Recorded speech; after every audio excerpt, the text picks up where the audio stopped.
भाई बहनें, नवयुवक सेवा के लिए सब तत्पर रहे। अपने घर के बूढ़ों को भी नजरअंदाज मत करना, उनको घर से बाहर मत निकालना, वृद्धाश्रम में मत छोड़ना, क्योंकि जो तुम्हारे घर के बूढ़े लोग हैं उनके प्रबल प्रारब्ध से तुम्हारे घर पर कोई आपत्ति नहीं आती है।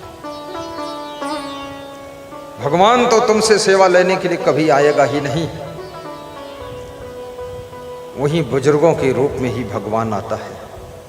उनकी सेवा कर दोगे तो भगवान का आशीर्वाद तुम घर बैठे प्राप्त कर लोगे, घर बैठे प्राप्त कर लोगे।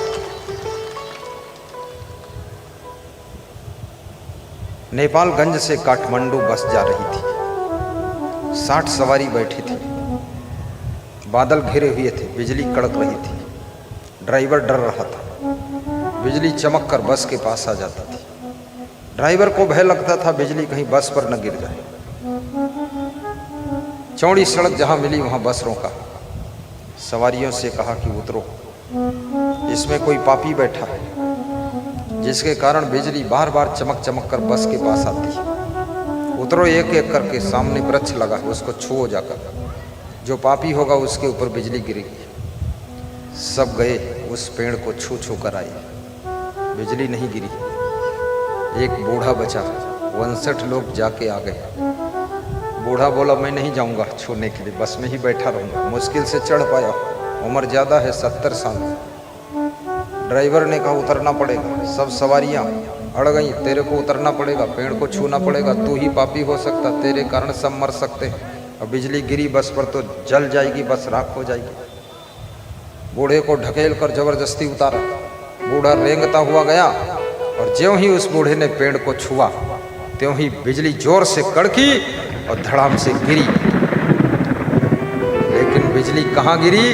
वो बस पर गिरी और बस में जो 59 लोग बैठे थे वो सब मर गए और बूढ़ा सुरक्षित रहा। तब उनको पता चला इस बूढ़े के बैठने से ये पुण्य आत्मा था जिसके कारण बिजली गिरने की कोशिश तो करती थी, गिरती नहीं थी, और इसके उतरते ही बस के ऊपर बिजली गिर गई। याद रखना, तुम्हारे घर में जो बूढ़े लोग हैं वे जब तक घर में हैं तब तक कोई भी आपत्ति की बिजली नहीं गिर रही है। उनको जिस दिन बाहर निकाल दोगे उसी दिन आपदा की बिजली गिर पड़ेगी और तुम सब भस्म हो जाओगे। बोलिए सद्गुरुदेव की जय। उनकी रक्षा करो, सुरक्षा करो। 2 बातें सहना भी सीखो, क्योंकि जो सह नहीं सकता है वो सेवा किसी की कर नहीं सकता। हमारे आश्रम के संचालक साहब की सेवा जो लोग करते थे, 95 साल की उम्र में माइंड काम नहीं करता था, तो जो सेवा करता था तो उसके चुकड़ियाँ काटते थे और डंडा पा जाते थे, डंडा मारते थे। तो हमने कहा डंडा क्यों मारते हो? डंडा मारोगे सेवा कौन करेगा? बोले अब नहीं मारेंगे। और फिर दूसरे दिन डंडा चला देते थे और उसके थप्पड़ मार देते थे। तो हमारे संत भी महान थे, वो थप्पड़ मारते थे, संत हंसते थे और सेवा करते थे। और उसी सेवा का फल है कि दिन दूना रात चौगुना उन्नति होती चली जा रही है, प्रगति होती चली जा रही है और साधु संत सब खुशहाल है और धर्म का प्रचार प्रसार भी होता चला जा रहा है। अपने बुजुर्ग गुरु की भी सेवा करो ढंग से, उसके लिए तन मन धन लगाओ। ऐसा नहीं गुरु से ज्ञान ले लिया, कंठी पहन लिया, चेला रमता राम। कितने चेला लोग तो ऐसे हैं गुरु मंत्र ले लेते हैं और भेष ले लेते हैं, उसके बाद गुरु उनको ढूंढता है, वो ढूंढे नहीं मिलते और चेला निकल गया,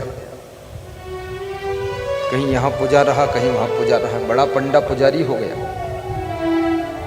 ऐसा नहीं, गुरु के पास रह करके भी सेवा कीजिए और गुरु से जुड़े रहिए। साधु संतों की भी सेवा कीजिए। गाय की सेवा करोगे दूध मिलेगा, संत की सेवा करोगे ज्ञान आशीर्वाद मिलेगा।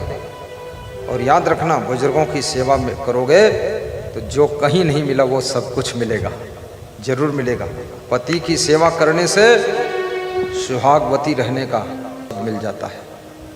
पति को सताना नहीं चाहिए, और बीमार पत्नी की सेवा करने से याद रखना तुम्हारा यश फैलता है। ऐसा नहीं पत्नी बीमार हो गई तो छोड़ दिया, ये नहीं, स्वार्थी रिश्ता नहीं है। बीमार हो गई, सेवा करो, इलाज कराओ, अच्छी हो जाएगी, फिर काम करेगी। और पत्नी यदि, मैंने देखा राजिम कुंभ मेला छत्तीसगढ़ प्रदेश में 3 विभागों का कौन लेडीज है, बोले मेरी धर्म पत्नी है। तो हाथ क्यों पकड़े हो? दिखता नहीं इसको। हाथ पकड़ करके सभी साधु संतों के चरण छुआ देता हूँ, वही आशीर्वाद से इसकी जिंदगी पार हो जाएगी। तो इसके साथ मेरा विवाह हुआ है, 3-4 विभागों का मिनिस्टर हूँ और इसको मैं जिंदगी भर नहीं छोड़ूंगा। यही मेरी पत्नी रहेगी, यही मेरी पत्नी है। वो व्यक्ति आज कम से कम 30-40 साल से चुनाव ही नहीं हारा है और मिनिस्टर बनता है बार-बार, और साधु संत की भी सेवा करता है। राजनीति करो लेकिन साधु संत की सेवा। साधु संत के आश्रम को खोद मत डालो। कितने राजनेता जब राजनीति में पहुंचते हैं तो देखते हैं जिस मंदिर में, आश्रम में अकेला साधु हो, 50 बीघे जमीन हो, तो रात में उसका मोक्ष कर दो, अब कब्जा करके अपना मकान बना लो। याद रखना, उसकी श्राप ऐसी लगेगी, पूरा बर्बाद हो जाओगे। मंदिर को छेड़ो मत, मंदिर को सुंदर बनाइए। और पूजा पाठ, सत्संग, भजन हमारे देश में जितना चलता रहेगा, लोग अच्छे इंसान के रूप में संवर कर निकलते रहेंगे। क्योंकि मनुष्य का मन इस माया की चकाचौंध में भटक जाता है। सत्संग के 2 शब्द और मंदिर का दर्शन।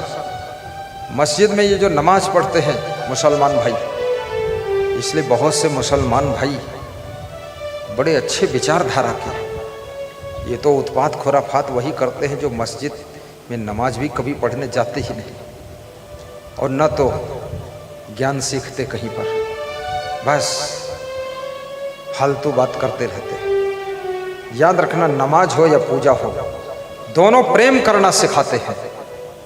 और मंदिर हो या मस्जिद हो, दोनों जिंदगी में सहनशीलता ही सिखाते हैं, रहम करना सिखाते हैं। और रहम है जिसके दिल अंदर, रहमान वहीं पर रहता है।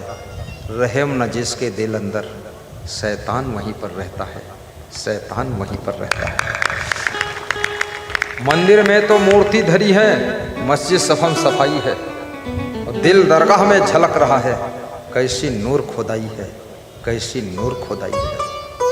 खोल कर आंख बंदे झलक देख ले, नूर चमके खुदा का तेरे सामने, नूर चमके खुदा का तेरे सामने। खुद में खुदा, आत्मा के रूप में परमात्मा विराजमान है। एक बार भगवान पीपल के पेड़ के नीचे उदास बैठा हुआ था। नारद जी पीपल के पेड़ के पास में पहुंचते हैं और भगवान से पूछते हैं, कहा कि जहाँ मैं बैठता हूँ शांति से आदमी आ जाता है, भीड़ लगा देता है, पूजा पाठ शुरू कर देता, हल्ला गुल्ला मचाता, घंटा बजाता, शंख बजाता, शांति भंग हो गई। भगवान की भी क्या शांति भंग हो सकती? आदमी सोचता घंटा बजा दो। कितने लोग रात में जाते 12 बजे घंटा बजा देते। अरे भगवान सो रहा होगा, तुम कहाँ घंटा बजा रहे हो?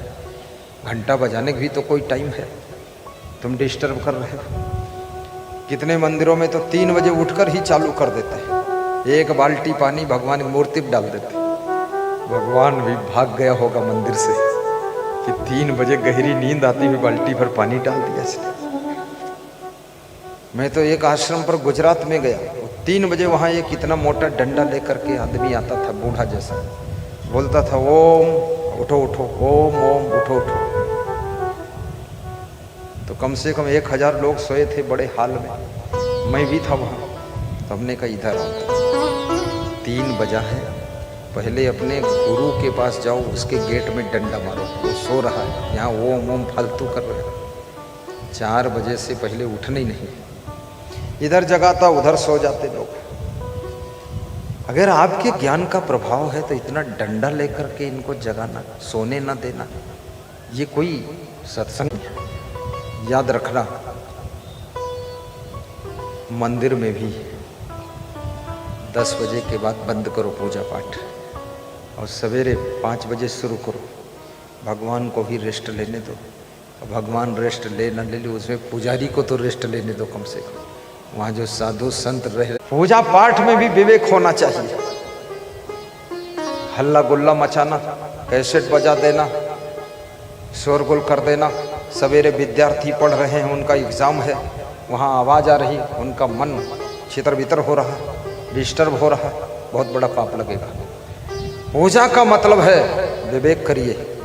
कभी कभी चुपचाप शांति से पूजा कर लीजिए, डिस्टर्ब किसी का ना हो, क्योंकि आत्मा में परमात्मा बताया गया है और खुद में खुदा बताया गया है। आप बाहर कहीं भी जाओगे आदमी ढूंढ लेगा, क्योंकि इसकी आंखें बाहर सब कुछ देखती, दिमाग बाहर काम करता। बोले फिर कहाँ जाऊं? बोले कंदरा में जाओ, मंदिर में जाओ, पहाड़ पर जाओ, जंगल में जाओ, आदमी ढूंढ लेगा। कहाँ जाऊं? बोले कहीं मत जाओ, आदमी के दिल में चले जाओ। तब से भगवान आदमी के दिल में चला गया और आदमी आज भी उसको पहाड़ों में, कंदराओं में, जंगलों में ढूंढ रहा है। इसलिए भगवान कभी मिल नहीं रहा। कबीर साहब ने एक शब्द बड़ा सुंदर लिखा, मोको कहाँ ढूंढो बंदे मैं तो तेरे पास में। ना मंदिर में, ना मस्जिद में, ना काबा कैलाश में, और खोजी होए तुरंत मिल जाऊं एक की तलाश में। और कहें कबीर सुनो भाई साधु, सब तेरे पास में। जय जय जय।